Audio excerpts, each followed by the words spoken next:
for Miss Patoc 2023 in their fantabulous and dazzling evening gowns. At this point, we proceed directly to the next part of the competition. Something that most people would dread, but is one of the most exciting parts of the competition. As in this segment, we will be able to show and prove the level of wit and intelligence of our candidates. This is the preliminary question and answer round. I will be calling each one of our candidates to the front, and each one of them will be picking a card.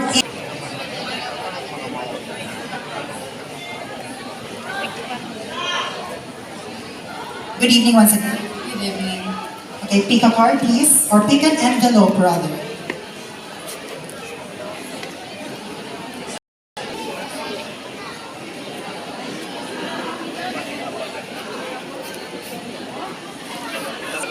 Oh, before anything else, I would like to remind everyone that do you think beauty pageants can provide long-term solutions to the lack of cultural awareness among young people? Why or why not? I repeat, do you think beauty pageants can provide long-term solutions to the lack of cultural awareness among young people? Why or why not? Thank you. Miss Patoc 2023. Miss Patoc 2023.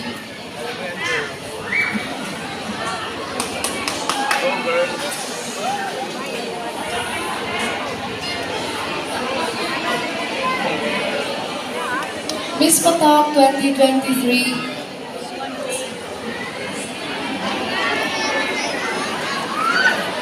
Embrace our roots. Embrace our roots as we embrace the world.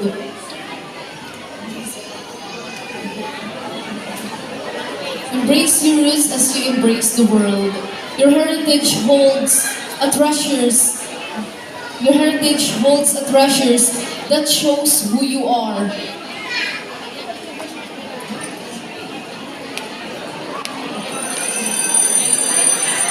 And it is a uniquely powerful of a beauty. Thank you. Thank you so much, candidate number 1, Nika Pangilinan of Patoc Zone 1. How are you, Sandra? She's a little bit nervous, but I know you can do it. Let's lower this a bit. Pick a card, please. By the way, for all candidates, I will be reading the questions twice only. So beyond that, I will not anymore read the questions for formality and equity's sake.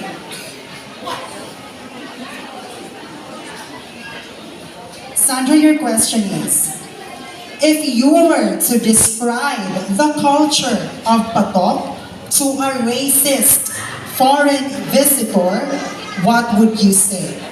I repeat. If you were to describe the culture of Patoc to a racist foreign visitor, what would you say?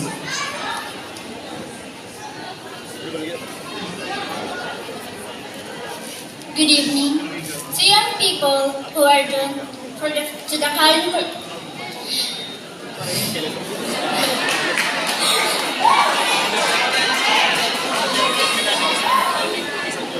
To the young people who are doomed to the foreign culture, it's important to embrace curiosity, open-minded, while evaluating and understanding your own heritage. Exploring different cultures can be enriching and broadening your perspective, but don't forget the beauty and significance of your perspective and your own background. That will be all. Thank you. Thank you so much, Sandra. Let me fix the number 3. Vanny Rose Sabordo of Los Martires.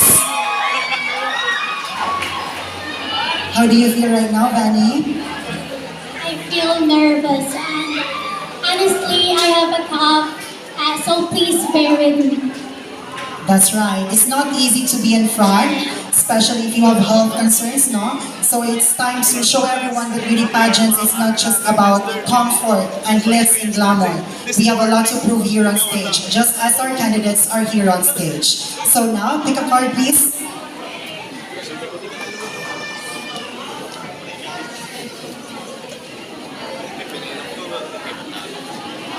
Okay, Vanny, your question is, in today's modern world, do you think it's appropriate to urbanize rural areas like Patoc? I repeat, in today's modern world, do you think it's appropriate to urbanize rural areas like Patoc? Thank you. We can't eradicate the fact that urban areas are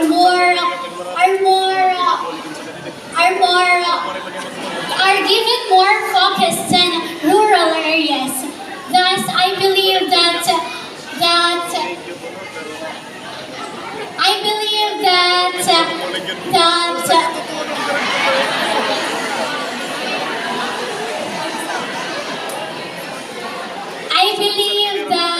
urbanization of Patoc will not only create a progress locality for its people, but it will also open opportunity for the people to make a quality living. It will provide them the quality of life that they deserve. Thank you. Thank you so much, Dani.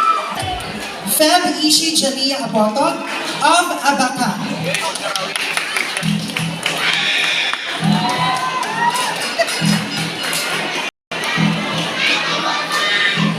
Good evening, Feb. Good evening, everyone. Please pick an envelope.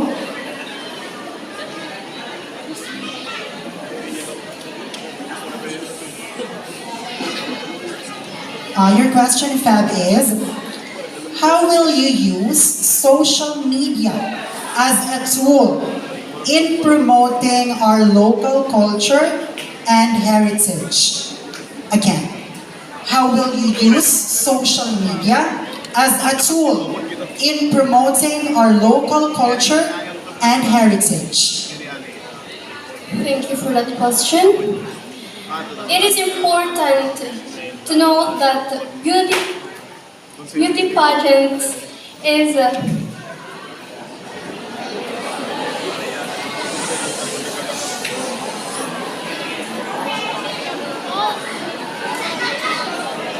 important to know that beauty pageants can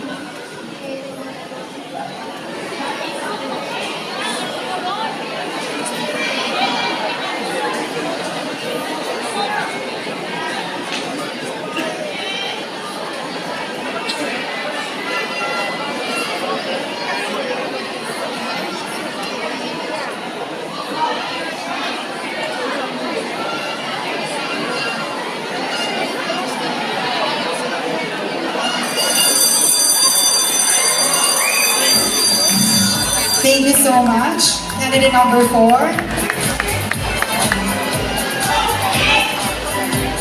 It's also time to show and prove everyone, or to remind everyone, that your ability to speak or your ability to articulate your thoughts is not the sole basis of your intelligence. Because multiple intelligences exist. Just like the Madalina of Pamunuan,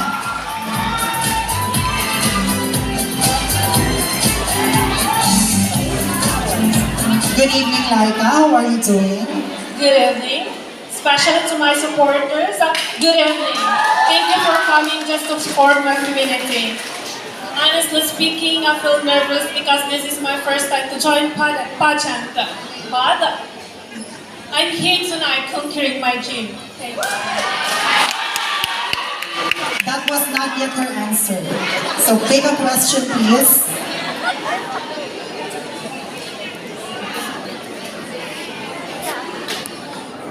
Laika, your question is, In this day and age, what do you think is the cultural significance of beauty pageants like Miss Patoc? Again, in this day and age, what do you think is the cultural significance of beauty pageants like Miss Patoc? Thank you for that question. Every individuals have unique calling and mission in life. For me, as a beauty queen, I believe that pageant help people to inspire by believing their own capability to conquer everything.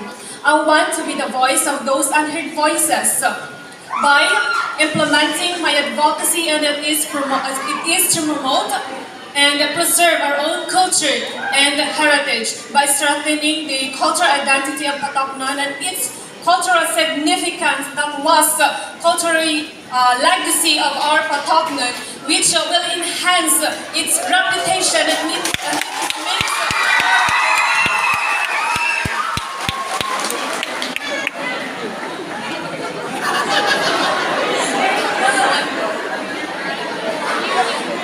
reputation.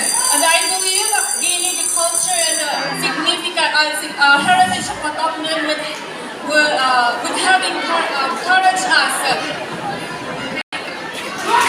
Thank you so much, Laika.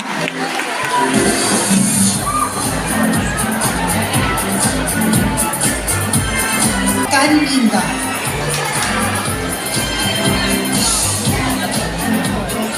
Good evening, Jessa. Please pick a question.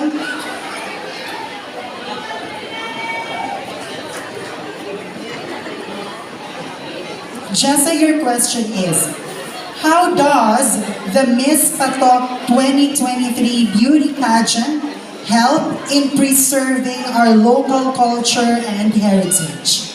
Again, how does the Miss Patoc 2023 beauty pageant help in preserving our local culture and heritage? For your question, I believe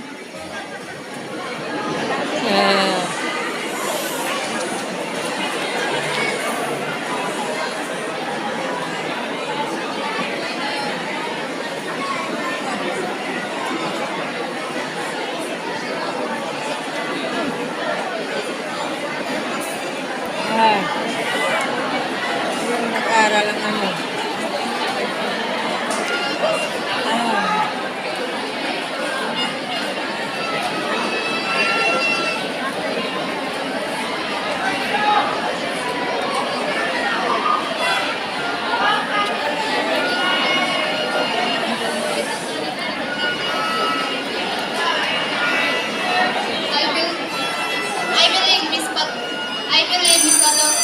I believe Miss Patoc. This time, we call on candidate number 7, Micaela Aure of Patoc Zone 8.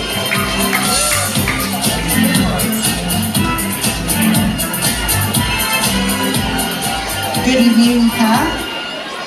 good evening. Good evening and good evening to each and everyone. Please pick your question.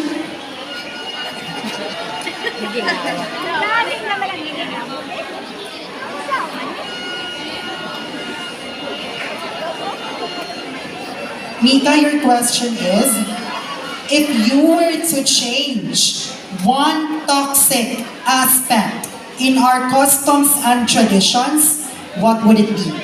Again, if you were to change one toxic aspect in our customs and traditions, what would it be? Thank you for that wonderful question. If I were to change one toxic aspect of our customs and tradition, that is the mindset of the people who are blinded by the opportunities that are present here in our society. They tend to eradicate the thought that there are lots of opportunities revolving around here in our place. And that is something that I wanted everyone to inform and implore, that let us eradicate that thought and be different this time. And I Thank you so much, candidate number 7.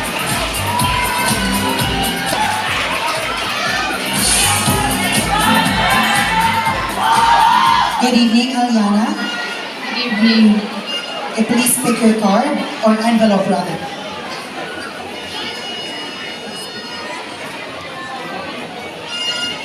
Okay, Aliana, your question is, what is your message to young people who prefer foreign culture over our own? Again, what is your message to young people who prefer foreign culture over our own?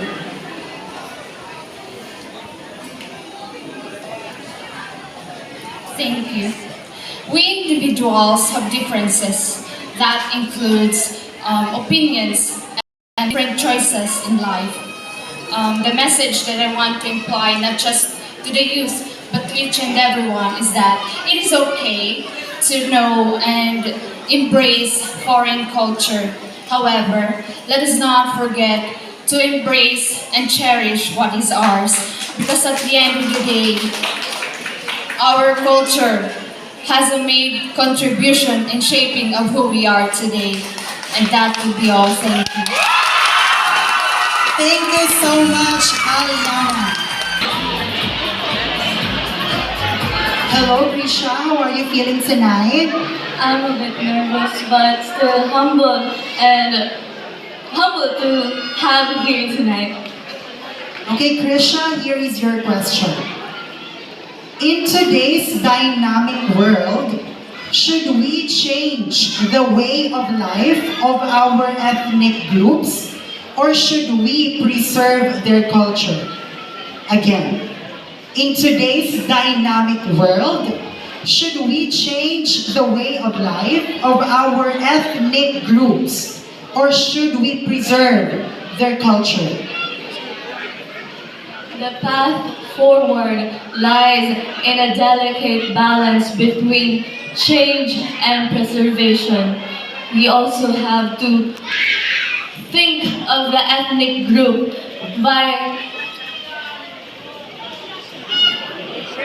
giving them support and by giving them support and nurturing their culture and being able to have what they need. Let us love and nurture our own. Thank you. Thank you so much, Krisha. We're almost done. Of course, we have candidate number 10. I love your hat. Pick a card, please.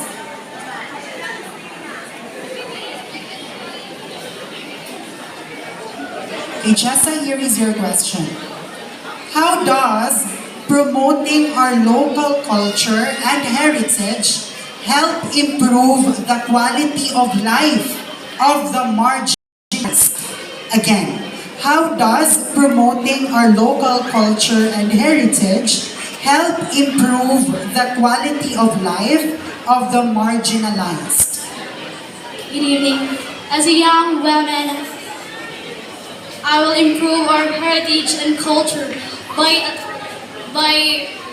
being a role model of young women and the youth to improve and to visualize our heritage and culture and to improve those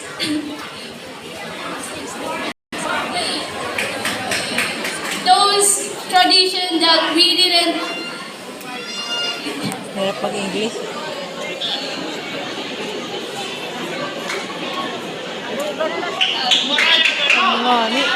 I'll send being tumatayo ako ngayon bilang isang dalaga dahil gusto ko mapatunayan sa aking mga isang kadalagaan upang magpatuloy ang ating pagiging isang aking kultura. That will be all. Thank you. Thank you so much. So sad to say we only have one card left, so wala ka ng choice but this one. So open.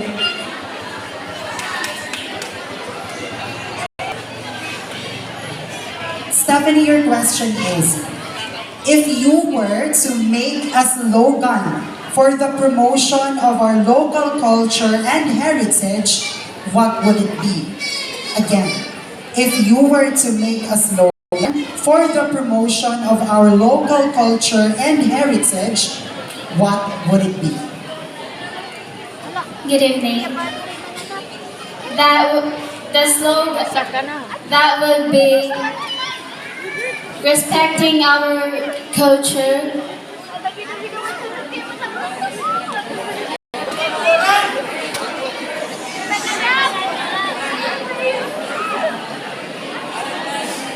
celebrating our, respecting our culture, celebrating our,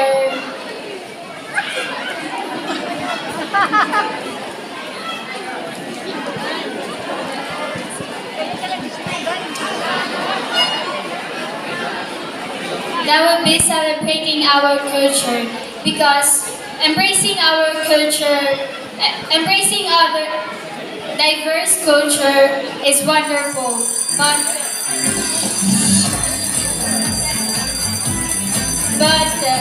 but valuing our own local culture is enriches your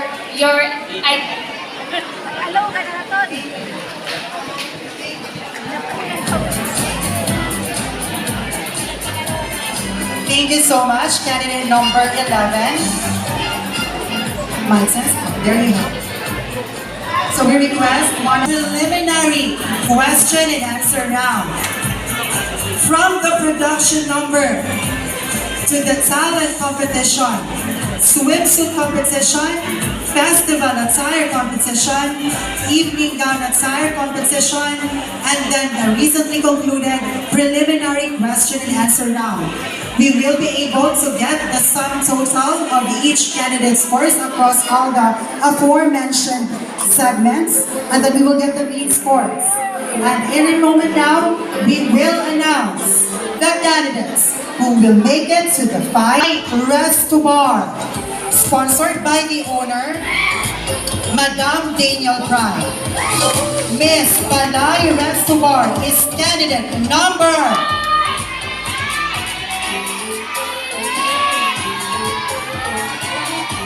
11, Stephanie Domilon of Lapu-Lapu District 2.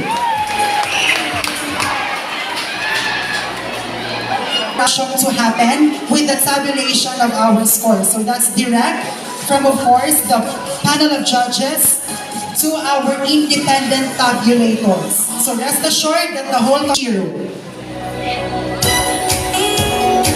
and Miss Shiru, to be presented by Miss Diane Berilo, is candidate number 9.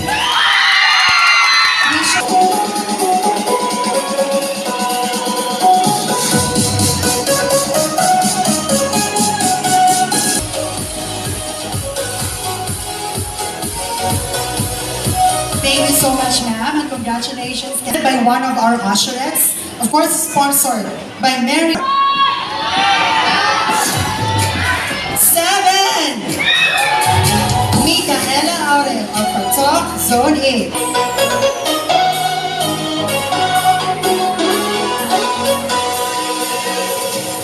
Congratulations, candidate number 7. Next up, La Vagota, of course, sponsored by the owner of the beach resort, Madam Daniel Pride. She is no other than candidate number 5.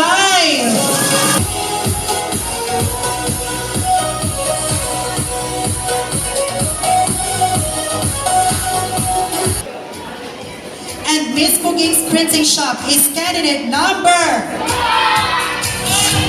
2. Come with cash prizes. So not only do our candidates bring home sashes with them, they would also be enjoying their cash prizes. Of course, the people.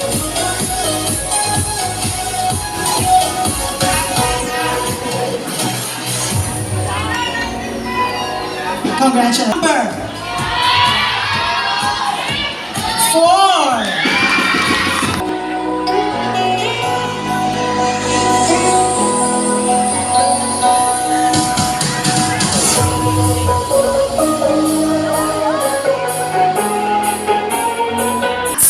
Is candidate number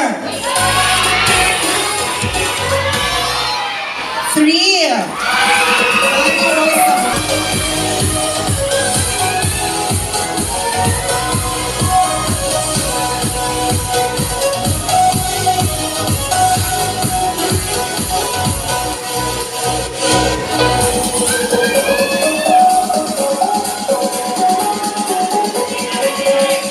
This is sponsored by Ma'am Bernardita Estravilla and to be presented by Ma'am Adelina C. Alminario.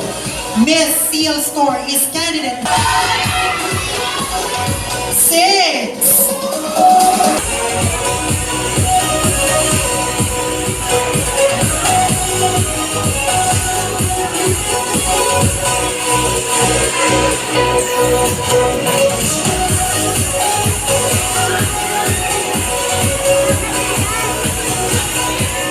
And is candidate number 1.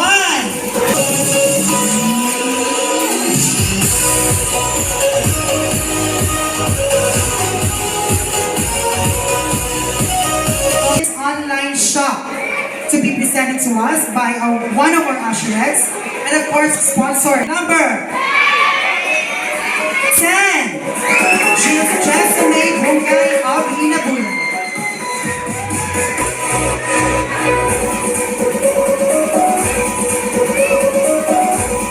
Miss Tahian ni John Moggs to be presented by Honorable Giselle Borja. She is number 8. Alana Soberanes.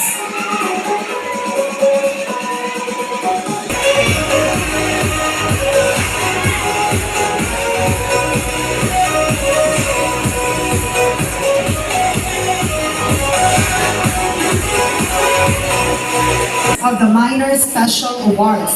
So once again, these special awards or minor special awards do not have a bearing or do not matter in determining our next cut, which is the top 5. So ladies, congratulations, and we send our heartfelt gratitude to our generous sponsors. At this